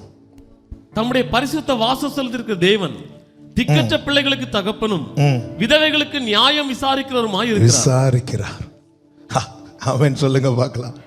விசாரிக்கிறார். வந்து சந்திச்சுட்டு பிரைஸ்ல சொல்லிட்டு போக மாட்டார். நாங்கெல்லாம் 8 மணிலேருந்து 9 மணிக்கு இடையில யார் வந்தாலும் விசாரிக்கிறதுக்கு எங்களுக்கு என்ன இருக்குல்ல, டைம் இல்லை. பிரைஸ்ல நல்லா இருக்கீங்களா, ஓகே ஓகே ஓகே. நான் அவர் அப்படி போக மாட்டாருங்க. நான் எதுக்கு இதெல்லாம் சொல்றேன்னா, உங்களுடைய ஃபோக்கஸ் அவர் மேல மட்டும்தான் இருக்கணும். விசாரிப்பார். இந்த பெண் யாருடைய பெண், இவள் யார்? போவாஸ் விசாரித்தது தெரிந்து கொள்வதற்கு. தேவன் விசாரிக்கிறது நமக்கு ஒருவர் உண்டு என்பதை நாம் தெரிந்து கொள்வதற்கு. ஹல்லேலூயா. ஆமென். ரூத் கேட்குறாங்க, உங்க கண்ணில் தயவு கிடைச்சி என்னை விசாரிக்கிறதுக்கு, என்னை நீர் விசாரிப்பதற்கு எதனாலே தயவு கிடைத்தது? அப்போ போவாஸ் சொல்லுவார், எனக்கு எல்லாம் தெரியும். சொல்லப்பட்டது அடுத்த வார்த்தை, இஸ்ரவேலின் செட்டையின் கீழே அடைக்கலமாய் வந்தாய். நான் இப்படி சொல்ல விரும்புகிறேன், செட்டையின் கீழே கொண்டு வந்தது அவன் சும்மா அல்ல, விசாரிப்பார். விசாரிப்பார். யாரும் அறியாத நன்றாயறிந்து தேடி வந்த நல்ல நேசரே. நல்ல கவனிங்க. உன்னை விசாரிப்பாரட்ட சீயோன் என்று சொல்லி உனக்கு தள்ளுண்டவள் என்று பெயரிட்டாலும் ஆண்டவர் சொல்றாரு, நான் உனக்கு ஆரோக்கியம் வர பண்ணி. இந்த போவாஸ் விசாரித்த பிறகு ரூத்தை பார்த்தீங்கன்னா நல்ல நம்பிக்கை வந்துடும். அந்த நம்பிக்கையின் அடையாளம் என்ன தெரியுமா? அறுப்பறுக்கிறவர்களுக்கு பக்கத்தில் போய் உட்காந்துருவா. அதுவரை பின்னாடி இருந்து போய்கிட்டு இருப்பா. ஆனால் ஒருத்தங்க விசாரிக்க, அதாவது நம்மளை ஒருத்தங்க ஒரு இடத்துல நிற்கிறோம், யாருக்குமே நம்மளுக்கு தெரில, இப்படி நிற்கும் போது ஒருத்தங்க வந்து என்ன அப்படின்னு விசாரிக்கும் போது நமக்கு ஒரு நல்ல தைரியம் நம்பிக்கை வந்துடும்ல, இந்த இடத்துல நம்ம நிற்கலாம். அது வரைக்கும் பொறுக்கிட்டு இருந்த விசாரிக்க ஆரம்பிச்சது நம்பிக்கை வந்துட்டு, அதன் அடையாளம் அறுப்பறுக்கிறவர்கள் அருகே வந்து உட்கார்ந்துட்டான். இன்னைக்கு நம்ம ஆண்டு சமூகத்தில் இப்படி வந்து நின்று முன்பாக வந்திருந்த ஆராதிக்க காரணம் என்ன? ஓனர் விசாரிச்சுட்டு இருக்கிறார். பேதுருவை கொண்டு கர்த்தர் சொல்லுகிறார், அவர் உங்களை விசாரிக்கிறவர் ஆனபடியால் உங்கள் கவலைகளை அவர் மேல. 2021 ஆரம்பத்தில் இந்த வார்த்தையை கேட்கிற ஒவ்வொருவருக்கும் சொல்லுகிறேன், கவலையோடு ஓடாதீங்க, கவலையை இறக்கி வச்சுட்டு ஓடுங்க. மார்த்தாளுக்கும் மரியாளுக்குள்ள வித்தியாசம் அதுதான்.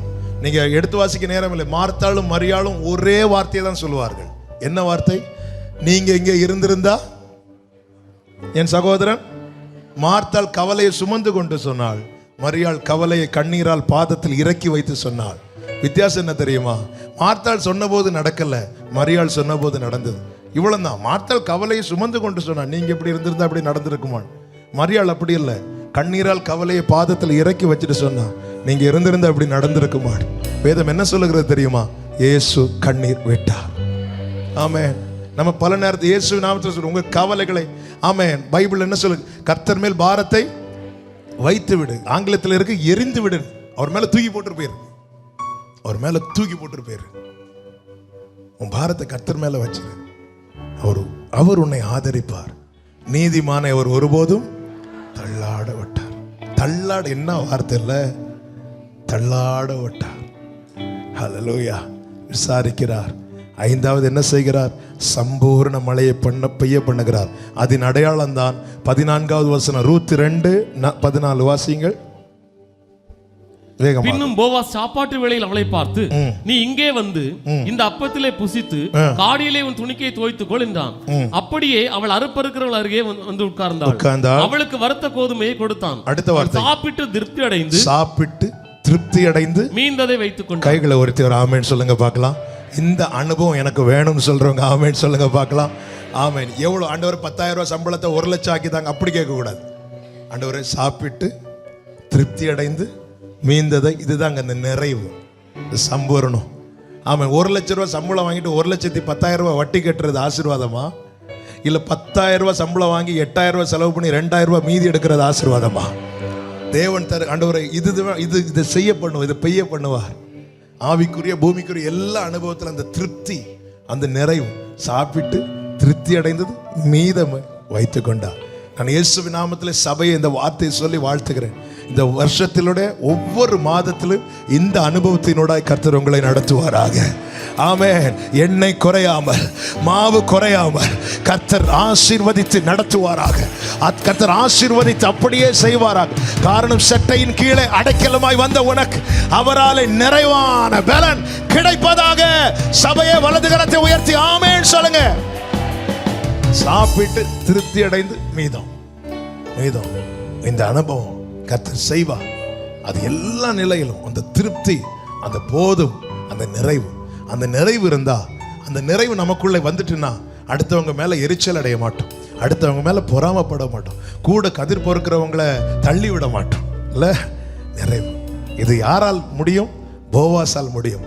அவர் உட்கார வைத்து அடுத்த வார்த்தை சொல்லுகிறார், அவளுக்காக சிலவற்றை சிந்த விடுங்கள், அவளை ஈனம் பண்ணிடாதீங்க சிலவற்றை. அந்த வார்த்தை எனக்கு ரொம்ப பிடிக்கும் பாருங்க. அந்த வசனத்தை மட்டும் வாசிங்க. அவள் பொறுக்கிக் கொள்ளும்படிக்கு அவளுக்காக அருகிலே சிலதை சிந்த. 16வது வசனம். அவளுக்காக அருகிலே சிலதை சிந்த விடுங்கள், அவளை அதட்டாதிருங்கள் என்று கட்டளையிட்டார். அவளை யாரும் டிஸ்டர்ப் பண்ணிடாதீங்க. சிலதை அவருக்கு தெரியும், என் பிரயாசத்துக்கு பலன்லாம் இவ்வளவு தான். சிலதை சிந்த விட்டார், சம்பூர்ண மழையை பெய்ய பண்ணினார். இன்னைக்கு எனக்கு என்ன தேவைன்னு அப்பாவுக்கு தெரியும். எனக்கு வேண்டியது என் வீட்டு பானையில் இல்லை, எண்ணெய் இல்லை, விடமாட்டார், சிந்த விடுவார். 2020 வேண்டியதெல்லாம் தந்தார்ல. இந்த 2வது அதிகாரம் 3வது அதிகாரத்தில் சொல்லுகிறேன். 2வது அதிகாரத்தில் ரூத்துக்கு வேண்டியதை மட்டும் கொடுத்தார். ஓகே. 3வது அதிகாரத்தில் ரூத்துக்கு வேண்டிய மட்டும் கொடுத்தார்.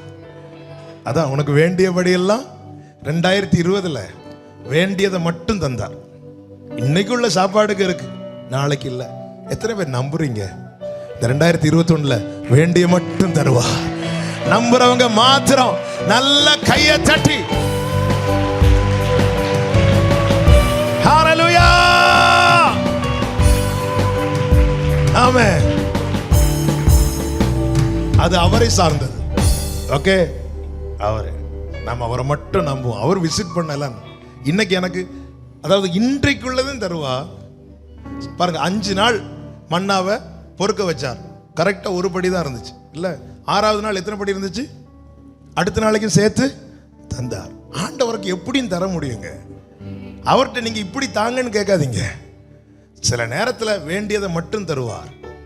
ஆனா சில டைம் நம்மளை எப்படி மகிழ்ச்சியாக்குவார் தெரியுமா? வேண்டிய மட்டும் தந்து. ஹல்லேலூயா, ஹல்லேலூயா. 30 வயசு வரை யோசேப்புக்கு வேண்டியதை மட்டும் கொடுத்தார். அதுக்கு மேல யோசேப்புக்கு வேண்டிய மட்டும் கொடுத்தார்.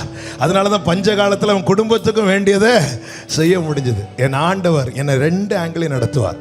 இதுவரை உங்களை எப்படி நடத்தினார்? வேண்டியதை மட்டும் தந்து நடத்தினாரா? நம்புறீங்களா அந்த போவாச? என் ஆண்டவரை நம்புறீங்களா? வேண்டிய மட்டும் தருவா. ஹல்லேலூயா. தேவரின் சம்பூர்ண மழையை பெய்ய பண்ணி இளைத்து போன நமது சுதந்திரத்தை திடப்படுத்தும். கண்களை மூடி செபிக்கலாமா?